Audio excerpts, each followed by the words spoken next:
তাহলে যে কোনো বৈদেশিক কর্মকর্তাদের প্রতিবেদন শুরু হয়, Bangladesh is a country of extraordinary development.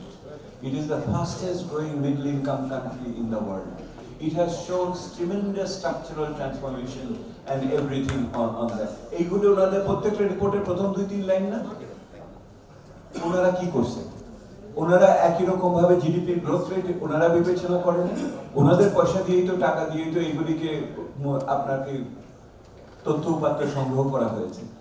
ওই যে সমস্ত প্রকল্পের কথা বলছি, যেই প্রকল্পগুলোতে এখন দেখা যাচ্ছে অর্থনৈতিকভাবে আর যোগ্যতা রাখে না, ওই প্রকল্পে ওনারা টাকা দেন নাই।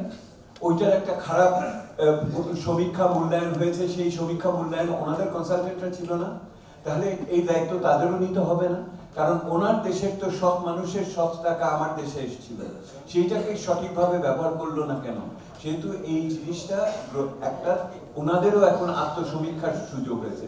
আমরা যেটা বলছি, যখন আপনি একটা স্বৈরতান্ত্রিক কেন্দ্রায়িত সরকার তৈরি করেন, তখন বিদেশিরাও এটাতে ভয় পায়, তারাও তাদের মতো ভূমিকা পালন করবার ক্ষেত্রে অনেক সময় পিছপা হয়ে যায়। এটি আমাদের একটা অভিজ্ঞতার ভিতরে এসেছে। ওনারাদের যখন জিজ্ঞেস করেছি যে আপনারা আরো জোর দিয়ে বলেন নাই কেন, ওনারা বলেছেন জোর দিয়ে বলে কি অফিস বন্ধ করে দিব? ওনাদের অফিস বন্ধ করে দেওয়ার হুমকি পর্যন্ত বিভিন্ন সময় দেওয়া হয়েছে।